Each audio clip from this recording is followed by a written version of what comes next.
matinale d'Europe 1, 6h30, 9h. Thomas Soto. 8h52. Le débrief de la matinale, les temps forts de ce que vous avez entendu ce matin sur Europe 1. La Nation va rendre hommage tout à l'heure en fin de matinée à Xavier Jugelé. C'est ce policier abattu jeudi soir lors de l'attaque des Champs-Élysées. Laurent, l'un de ses meilleurs amis, sera présent évidemment.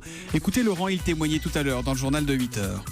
Au-delà d'être un ami, il était un policier engagé. Il avait une foi dans ce métier de donner service. Quand il y a eu les autres hommages lors des attentats, on en a parlé et il trouvait formidable qu'un policier mort pour la France soit récompensé par un hommage comme celui-ci. Donc bien évidemment, si je devais parler à sa place, je pense qu'il serait heureux que quand on est mort pour la France, l'État puisse te rendre un honneur, bien évidemment. Voilà pour cet ami du policier abattu avant cet hommage national qui sera rendu en présence de François Hollande et des deux finalistes de la présidentielle tout à l'heure à la préfecture de police de Paris. On en souriait avec Nicolas Canteloup, mais Jean-Luc Mélenchon a donc refusé de donner une consigne de vote pour le second tour. Pourtant en 2002, il avait un avis bien tranché, Jean-Luc Mélenchon. Écoutez cet extrait du kiosque d'Europe 1, c'était à 6h45.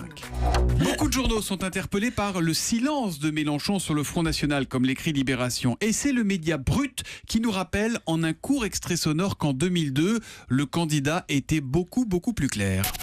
Le 5 mai, il ne faut pas hésiter. Alors mettez des gants si vous voulez, des pinces ou ce que vous voulez, mais votez. Abaisser le plus bas possible Le Pen. Voilà, ça c'était Jean-Luc Mélenchon en 2002 donc.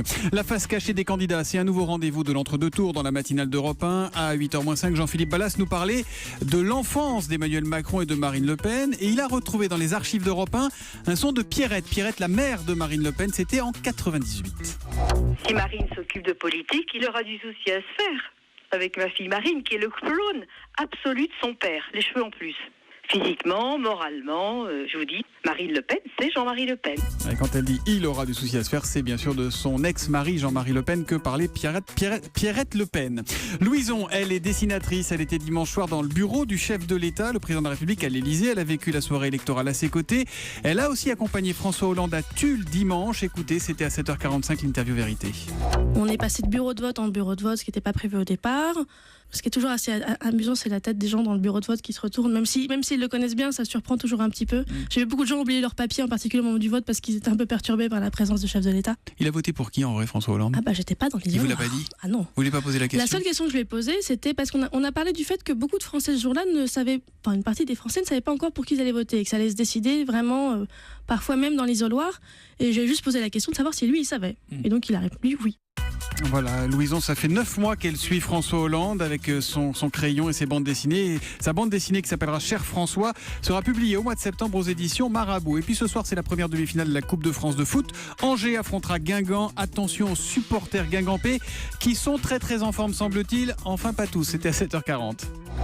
Au Guingampais, nous sommes toujours là. Les Bretons gardera la foi. Pour ces joueurs, tu donneras la voix. Au Guingampais, nous sommes toujours avec toi. Voilà pour ce supporter qu'a trouvé Jérôme Lacroix, évidemment, ce soir. Il montera un petit peu en volume, ce supporter. Voilà pour le débrief.